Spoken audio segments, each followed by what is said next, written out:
नमस्कार, मेरा नाम अंकुर उपाध्याय है और इंग्लिश सीखने की श्रृंखला में आप सभी का बहुत-बहुत स्वागत है। इंग्लिश सीखने की श्रृंखला में हम अब तक सेंटेंसेस के बारे में देख चुके हैं, एडजेक्टिव और एडवर्ब्स के बारे में हमने पिछली वीडियो में देखा था और आज हम कंजंक्शन के बारे में देखेंगे कि कंजंक्शन क्या होता है। तो आइए शुरू करते हैं। तो what is conjunction? A conjunction is a word used to connect clauses और सेंटेंसेस। अगर मान लो हमें दो क्लॉजेस और सेंटेंसेस को कनेक्ट करना है, तो हम कंजंक्शन का यूज करते हैं। एक एग्जांपल लेते हैं, जैसे एक I have a dog and I have a cat. तो ये हमने दो सिमिलर वर्ड्स हैं जो साथ में लिखे हैं, बट हम इसको एक साथ कैसे लिख सकते हैं? I have a dog and cat. तो ये थोड़ा अच्छा दिख रहा है और अच्छे से समझ में आ रहा है। तो इस तरीके से हम कंजक्शन का यूज करते हैं। तो आइए देखते हैं कंजक्शन के टाइप्स क्या क्या होते हैं। तो बेसिकली हमारे पास तीन मेन टाइप होते हैं कंजक्शन के। फर्स्ट है हमारा कोऑर्डिनेटिंग। तो कोऑर्डिनेटिंग में क्या होता है? तो वो हमारा कनेक्ट वर्ड्स, फ्रेज और independent clauses of equal importance, जिनकी इंपॉर्टेंस इक्वल होती है, उसको कनेक्ट करता है। जैसे कि एग्जांपल्स हमने यहाँ पे देखा कि I have a dog and I have a cat, दोनों की इंपॉर्टेंस सेम है। तो ये हमारा कोऑर्डिनेटिंग हो गया। इसके बाद बात करते हैं सबऑर्डिनेटिंग। तो सबऑर्डिनेटिंग में क्या होता है कि show our relationship between two situations. अगर दो सिचुएशंस हैं, उसके बीच में हम रिलेशंस बता रहे हैं, तो हम उसको सबऑर्डिनेटिंग कंजक्शन बोलेंगे। और तीसरा होता है हमारा करेक्टिव। करेक्टिव में क्या होता है? Pair of conjunction use to join words, phrase that are similar. तो यहाँ पे हम दो हमारे पास सिमिलर टाइप के सेंटेंसेस होंगे, उसको हम ज्वाइन करेंगे। तो आइए वन बाय वन उनको एग्जांपल के सहित देखते हैं। तो सबसे पहले हम बात करते हैं कोऑर्डिनेटिंग की। तो कोऑर्डिनेटिंग में हम देखते हैं कि coordinating conjunction join words and phrase that are similar. हम इसके बारे में देख चुके हैं कि जो सिमिलर हमारे पास सेंटेंसेस होते हैं, उसको ज्वाइन करने का काम करता है। और इसको हमें याद रखने के लिए हमारे पास बहुत ही इजी तरीका है। The conditions can be easily remember using the word fan boys. तो फैन बॉयज से हम इसको याद कर सकते हैं। जैसे एफ फॉर फोर होता है, ए फॉर हमारा एंड हो गया, एन फॉर हमारा नोर हो गया, बी फॉर हमारा बट हो गया, और ओ फॉर और हो गया, वाई फॉर येट हो गया, और एस फॉर सो हो गया। तो इस तरीके से हम इसको याद कर सकते हैं अगर हम चाहें तो। बट बेसिकली मेरा मकसद यहाँ पे आपको याद कराना नहीं है, चीज़ों को समझना है और आप समझ करके अपने हिसाब से यूज़ कर पाओ, क्योंकि हम कोई ग्रामर क्लासेस नहीं देख रहे हैं। हमें बस एक बार पता चल जाए कि हम कैसे कनेक्ट कर सकते हैं सेंटेंसेस को। यही हमारा मोटिव है इस पूरे सीरीज के अंदर। ओके। तो जैसे कि हम यहाँ पे एग्जांपल हमने पहले भी देखा था, I like dog, I like cat. तो अगर हम इसे ऐड करना है, तो आप इसका आंसर दे सकते हैं चाहे तो। मैं यहाँ पे इसका आंसर लिख रहा हूँ, तो आप चाहें तो वीडियो पॉज करके यहाँ पे आंसर लिख सकते हैं। तो I am just using the answer. So I like dogs and cats. तो कमेंट में बताइए अगर आपने सेम आंसर लिखा है तो। ओके। इसके बाद हम बात करते हैं, I wanted to go outside, it started raining. तो हम यहाँ पे बट का यूज करने वाले हैं। तो आइए देखते हैं इसको कैसे रिलेशंस बना सकते हैं इससे।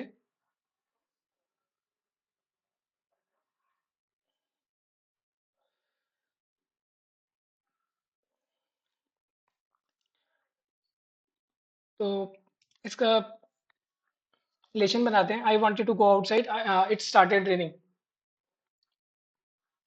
तो यहाँ पे हम बट कहाँ पे लगा सकते हैं? तो I wanted to go outside,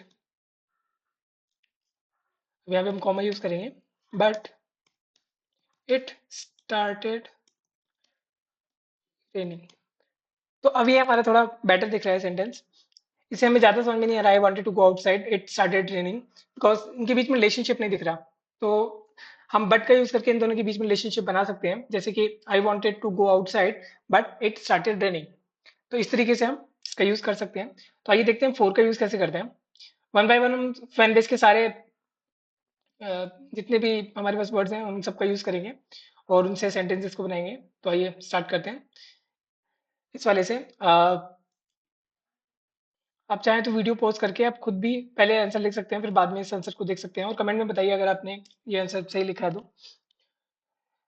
तो ये हमारे पास है कि I I stayed inside, it was too cold outside.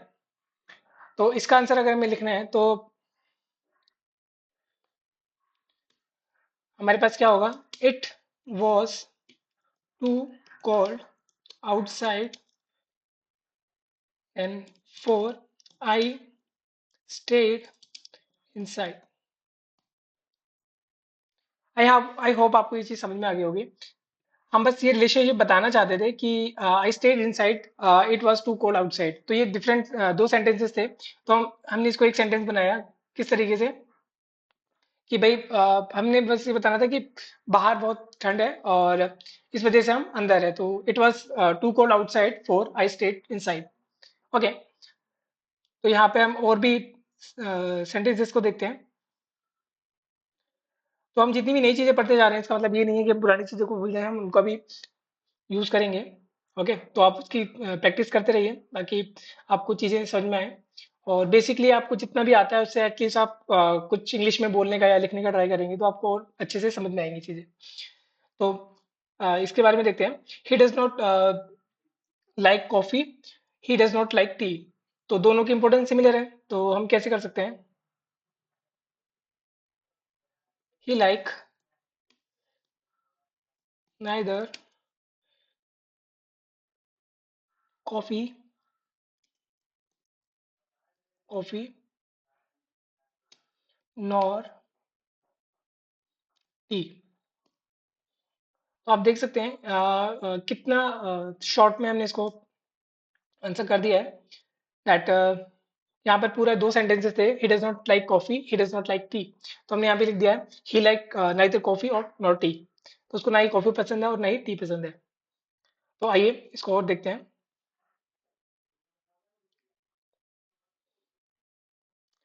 तो यहाँ पे हम बात करते हैं और की, और का हम कैसे यूज कर सकते हैं। डू यू वांट पिज्जा और डू यू वांट पास्ता? तो इसको हम कैसे बना सकते हैं? तो मैं यही बोलूंगा कि आप खुद एक बार मन में या कॉपी में बनाइए, और उसके बाद आप इस आंसर को देखिए।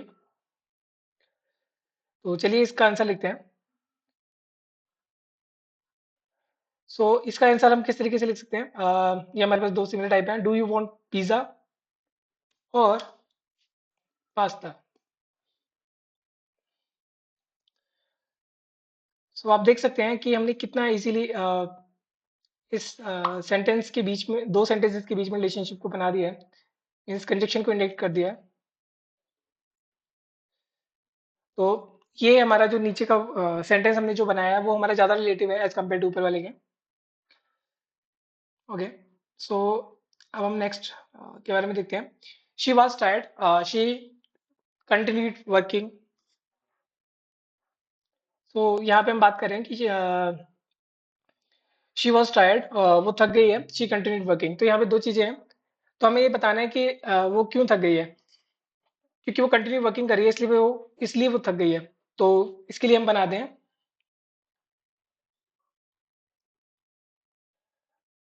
तो आप मन में एक बार सोचिए कि हम इनके बीच में रिलेशनशिप कैसे बना सकते हैं। जैसे हमने देखा था कि वो क्यों थक गई है ना, बिकॉज शी वर्किंग हार्ड। सो हम लिखेंगे शी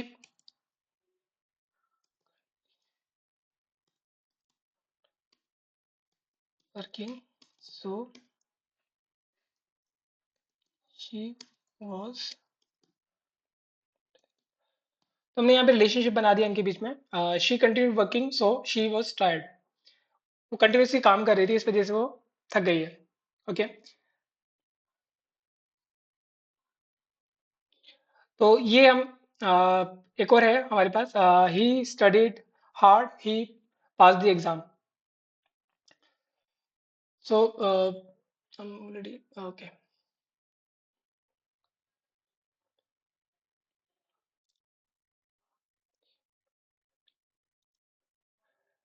तो हम यहाँ पे इनकी इन दो सेंटेंसेस के बीच में रिलेशनशिप को बनाना चाहते हैं, तो यहाँ पे हम येट के यूज करेंगे। Yeah. तो आप ये बना सकते हैं, और इसका मैं हिंट दे देता हूँ आपको कि ही studied hard, he pass the exam.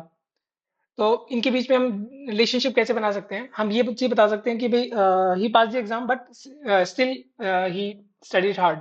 Okay, तो इनके बीच में रिलेशनशिप क्या होगा? अ, तो ये मैं आपको एग्जांपल, ये मैं आपको ये बोलूंगा कि आप इसको कमेंट में बताएं, और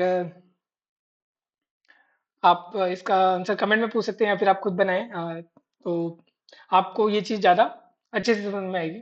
सो चलिए आगे बढ़ते हैं, और मैं यही कोशिश करूंगा कि आप प्लीज़ यही कोशिश कीजिए कि आप इसका आंसर कमेंट में बताएं, या फिर एटलीस्ट आप खुद इसको ट्राई करें। बिकॉज इज़ वेरी सिंपल, यहाँ पे रिलेशनशिप बनाना कोई इतना मुश्किल काम नहीं है। ओके, सो नेक्स्ट हम बात करते हैं सबऑर्डिनेटिंग की। तो हमारे जो सबऑर्डिनेटिंग होता है, show a relationship between two situations. तो हमारे पास दो सिचुएशंस हैं, उनके बीच में हमें रिलेशनशिप बताना है, तो हम सबऑर्डिनेटिव कंजक्शन का यूज करते हैं। तो हमें इतना प्रेशर नहीं लेना है कि कौन कौन से टाइप होते हैं या क्या क्या चीजें होती हैं। बस हमें ये अंडरस्टैंडिंग के लिए समझना है। तो एक बार जब हम इंग्लिश बनाएंगे तो हमें एटलीस्ट ये चीजें पता होनी चाहिए कि क्या क्या चीजें होती हैं और क्या क्या चीजें हम इंग्लिश में यूज करते हैं और कहाँ पर कौन सी चीज आनी चाहिए, ताकि आप लोग जब भी आप लोग इंग्लिश बोलो, या आप सपोजिंगली आप कहीं पर अटक जाते हो कुछ बताते हुए, क्योंकि डीप ये आप कुछ चीज बता रहे हो, तो एटलीस्ट आपको इंग्लिश बतानी आनी चाहिए, आपको ग्रामर्स के रूल्स पता होने चाहिए, ताकि आप उस इंग्लिश को बना सको और सामने आप उस चीज को बता सको। तो ये हमारी कोशिश रहेगी यहाँ पर। तो यहाँ पर some common subordinate conjunction are the. यहाँ पे बहुत सारे हमारे पास कंजक्शन वर्ड्स हैं, तो मैं सबको प्रॉपर नहीं करूंगा, वरना क्या होगा कि ये वीडियो बहुत ही लंबी हो जाएगी। तो आप लोग मैं दो तीन एग्जांपल्स लूंगा और आप लोग इसको खुद ट्राई करेंगे। तो हमारे पास देन होता है, रेदर देन हो गया, वेदर हो गया, एज मच एज हो गया, वेयर्स हो गया, दैट हो गया, वट एवर हो गया, विच एवर हो गया, after, as soon as long as, before, by the time, now, that, once, since, till, until, when, whenever, while, through, although, even, through। Okay, ये हमारे पास कुछ चीजें हो गई। तो दो सिचुएशंस हैं, उनको हम एक साथ कैसे कंजेक्ट करते हैं, तो आइए देखते हैं। It was hot outside, the ice cream melted. क्योंकि बाहर, ये एक सिचुएशन है क्योंकि बाहर बहुत गर्मी है, इस वजह से जो हमारी दूसरी सिचुएशन ये है कि हमारी आइसक्रीम पिघल गई है इस वजह से। ठीक है, तो हम इसको दो तरीके से सबऑर्डिनेट कर सकते हैं। जैसे कि हमारा फर्स्ट तरीका है, the ice cream melted since it was hot outside. और दूसरा हमारा ये है कि हम सिंस को फर्स्ट लगा सकते हैं, क्योंकि यहाँ पे बाहर की टाइम को बता रहा है कि बाहर गर्मी हो रही है, तो हम सिंस का यूज कर रहे हैं वहाँ पे। तो इन रूल्स को हम ग्रामर्स में पढ़ते हैं, तो बेसिकली सिंपल रूल्स हैं। Since it was hot outside, the ice cream was melted. तो इस तरीके से हम का यूज कर सकते हैं। एंड यहाँ पर इस एग्जांपल को देखते हैं, I stayed home, it was raining. तो यहाँ पर दो सिचुएशन है कि एक तो मैं घर पे हूँ और दूसरा बारिश हो रही है। तो इसको हम कैसे कनेक्ट कर सकते हैं? तो देखिए हम यहाँ पर किस चीज का यूज कर सकते हैं, थोड़ा दिमाग लगाइए।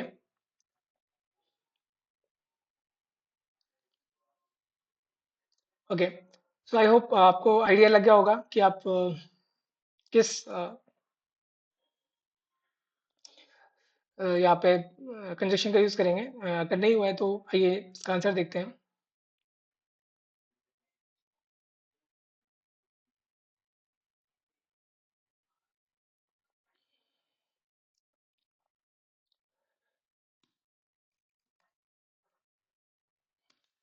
I stayed home because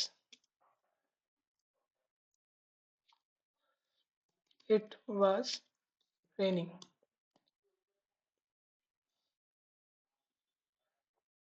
okay, so I hope, I think I forget to add the because over here. Yeah, yeah. Sorry for my bad. Because is also over there. Yeah, yeah. So I stayed home because it was raining. तो यहाँ पर ये हमारे दो sentence के बीच में relationship दिखा रहा है, और दो हमारी सिचुएशंस हैं मेनली।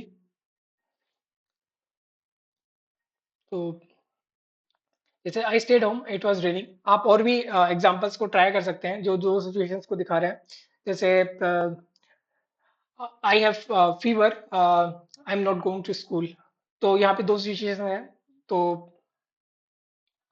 आप खुद इन चीज़ों को ट्राई कर सकते हैं, और भी आप चीज़ें देख सकते हैं कि कौन सी दो सिचुएशंस बन सकती हैं जहाँ पर आप इसका यूज़ कर सकते हैं। तो जितना प्रैक्टिस करेंगे उतना आप अच्छे से इन चीज़ों को बना पाएंगे, और इतना अच्छे से आप इन चीज़ों को समझ पाएंगे। तो आइए लास्ट हमारा जो टाइप है उसको उस पे चलते हैं। तो हमारा लास्ट जो टाइप है वो हमारा करेक्टिव टाइप है। करेक्टिव टाइप में क्या होता है? Corrective conjunctions are pair of conjunction used to join words phrase that are similar. तो दो सिमिलर चीजों को हम जब कनेक्ट करते हैं तो वो हमारा करेक्टिव हो गया। तो सिमिलर मीन्स क्या कि ये तुम्हारे पेयर्स में होते हैं, always comes in the pair. तो what is the pair? Let's look into that. some common corrective conjunctions either or neither nor not only but also। ऐसा हो सकता है कि हम जो टाइप पढ़ रहे हैं ये एक्चुअली में हमारे वर्ड्स के ऊपर नहीं, कि हम ये बोल सकते हैं कि बट यहाँ पे भी आया, ऊपर भी हमने बट देखा था। तो यहाँ पर हम इसकी सिचुएशन को देख रहे हैं कि क्या दोनों की इंपॉर्टेंस सेम है, क्या दोनों की सिचुएशन जो है वो अलग अलग सिचुएशंस हैं, मतलब दो सिचुएशंस है उनको हमें कंबाइन करना है, या फिर हमारे पास दो पेयर्स में कोई चीज आ रही है उसको हम कनेक्ट करें। तो हम सिचुएशन के हिसाब से उनको यूज करते हैं चीजों को। ठीक है, तो हमें पता होना चाहिए कौन कौन से वर्ड्स हम यूज करने वाले हैं। सो देखते हैं, जैसे हम एक एग्जांपल देखते हैं। I don't like pizza, I don't like pasta. तो ये हमारे पास दो पेयर्स है, बिल्कुल सिमिलर पेयर्स में हमारे पास चीजें आई हैं। तो हम इसका आंसर कैसे लिखेंगे? आई लाइक, जैसे हमने ऊपर भी लिखा था, I like neither pizza nor pasta. तो एज मैंने आपको बता रहा हूँ कि ये बस अंडरस्टैंडिंग के लिए है हमारे पास कि हो सकता है कि दोनों जो हमारा करेक्टिव है और जो हमारा फर्स्ट हमने देखा था वो हमारा सिमिलर हो। ओके, ये सिचुएशंस हो सकती हैं। तो इसमें आपको ज़्यादा कंफ्यूज होने की जरूरत नहीं है। आपको बस इतना अंडरस्टैंडिंग करना है कि ये कितना आप ज्वाइन कर पाते हो दो सेंटेंसेस को, और उसके बीच में वर्ड्स क्या आते हैं। क्योंकि आपसे स्पोकन में कोई नहीं पूछने वाला कि ये आपने कैसे किया है, क्यों किया। आपको बस इसके बारे में थोड़ा आइडिया होना चाहिए। ओके, सो यहाँ पर हमारे पास एक और है, you fail the test study hard. तो यहाँ पे हम यूज करेंगे इसको, मतलब इसके बीच में हम रिलेशन बनाएंगे कि इधर यू स्टडी हार्ड और you fail the test. Okay, तो यहाँ पे दो डिफरेंट हमारे पास सेंटेंसेस थे। You feel the test, study hard. तो हमने इसको एक साथ किया कि हम इसको बताना चाहते हैं कि भाई तुम पढ़ाई कर लो वरना तुम फेल हो जाओगे, जो हमारे पेरेंट्स हमेशा हमें बोलते हैं। तो वो यहाँ पर अगर हम ऐसे बोलते हैं कि यू फेल द टेस्ट, तुम एग्जाम में फेल हो गए, पढ़ाई करो, तो इसका मतलब ये कुछ समझ में नहीं आया है ना। तो इसके बीच में रिलेशनशिप बनाना पड़ेगा। तो हम बस ये बताना चाहते हैं कि वो फेल नहीं हुआ है अभी तक। हम बस बता रहे हैं कि इधर यू स्टडी हार्ड, या तो तुम पढ़ाई कर लो या वरना तुम फेल हो जाओगे। ठीक है, और मोस्टली हमारे घर वाले तो ये भी लिख के कि मैं लिख के देता हूँ कि तू फेल हो जाएगा या फेल हो जाएगी।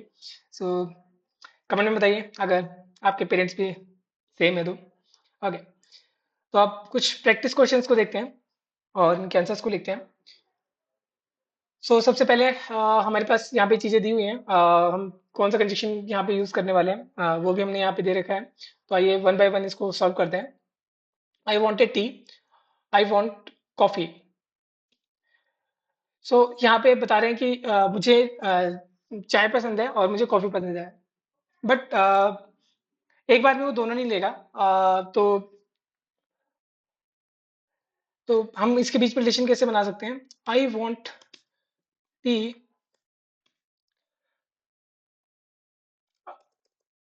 ओके, आई ईदर वॉन्ट टी और coffee.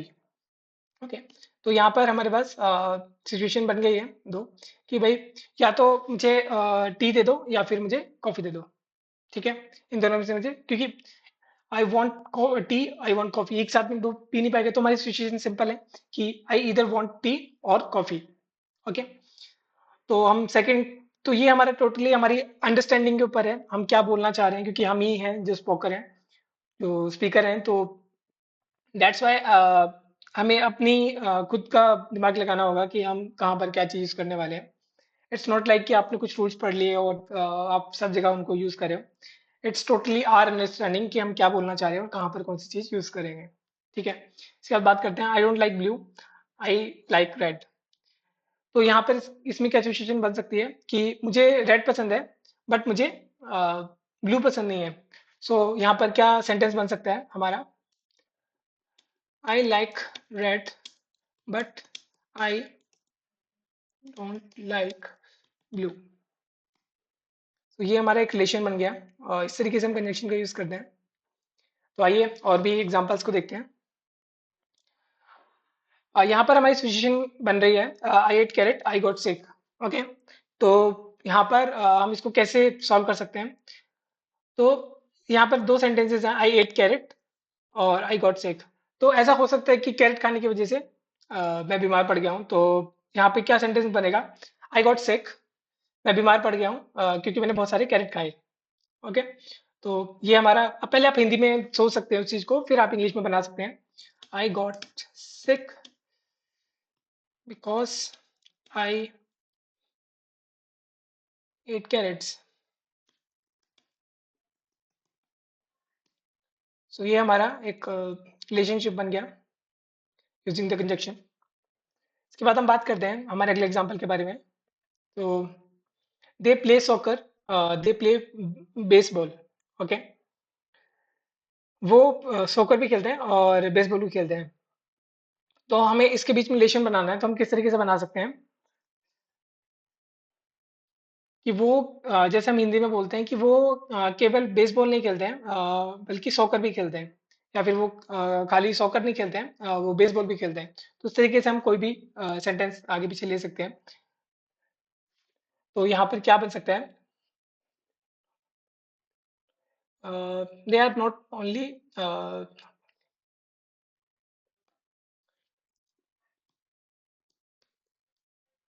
They are not only play soccer but also baseball। तो यहाँ पे हमने इसके हेल्पिंग वर्ब का यूज किया है जहाँ पर हमें आपको जब हम नेक्स्ट चीजें देखेंगे तो आपको समझ में आ जाएगा कहाँ कहाँ पर हमें हेल्पिंग वर्ब्स की नीड होती है, क्योंकि डायरेक्टली हम ये कोई सेंटेंस नहीं बना हमारे पास, दे note only play soccer but also baseball. तो हमें यहाँ पे हेल्पिंग वर्ब चाहिए होगी। तो हमने they are not only play soccer but also baseball. तो इस तरीके से हम रिलेशनशिप बना सकते हैं। तो मैंने जैसे कि बताया कि हम यहाँ पर सिर्फ ये नहीं है कि हमने कुछ रूल्स पढ़ लिए और हम उसका यूज करें। हमें चीजें समझ में आनी चाहिए और हम कोई भी हमारे पास सिचुएशन आती है या कोई भी चीज आती है तो हमें वहाँ पे पता होना चाहिए कि हम यहाँ पे क्या चीज यूज कर सकते हैं। ऐसा हमें कोई इतना ज्यादा थियोरेटिकली कंसेप्ट क्लियर होना जरूरी नहीं है कि हमें टाइप पता हो उसका और सारी चीजें पता हो, क्योंकि हम कोई एग्जाम नहीं दे रहे हैं उसको पास करने के लिए। यहाँ पर हमें सिर्फ स्पोकन की लर्निंग कर रहे हैं, तो उस हिसाब से ये कोर्स डिजाइन किया हुआ है। तो आगे देखते हैं हमारा it rain today I got wet. तो आज बारिश हुई और मैं भीग गया। तो इसके बीच में हम रिलेशन कैसे बना सकते हैं, that it was rain today so I get wet. Okay, ये हुआ कि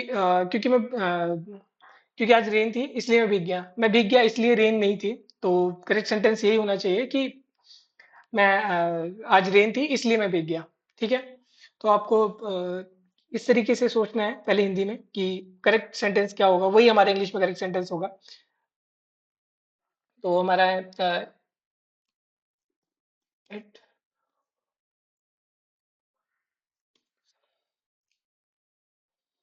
सो हम यहाँ पे टेंसेस का यूज करें। सो इन फ्यूचर हम पढ़ेंगे कि टेंसेस क्या होते हैं, हम कैसे यूज करते हैं। It was rained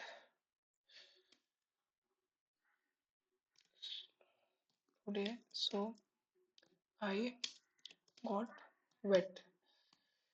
okay, so it was rain today, so I got wet। Okay, तो ये हमारा एक सेंटेंस बन गया। अब हम लास्ट के ऊपर जाते हैं, the dog jumps the dog runs. तो ये हमारा बहुत ही सिंपल है। हम हमें पता है यहाँ पे 2 पेड्स हैं और यहाँ पे एंड का यूज़ करते हैं। ये कुछ फर्स्ट वाले की तरह है, तो आप इसको खुद सॉल्व करेंगे और चाहे तो आप कमेंट में बता सकते हैं कि इसका आंसर क्या है। So thank you so much. आपको ये वीडियो कैसा लगा? ये प्लीज़ कमेंट में ज़रूर बताइए और धन्यवाद। आपका दिन शुभ हो।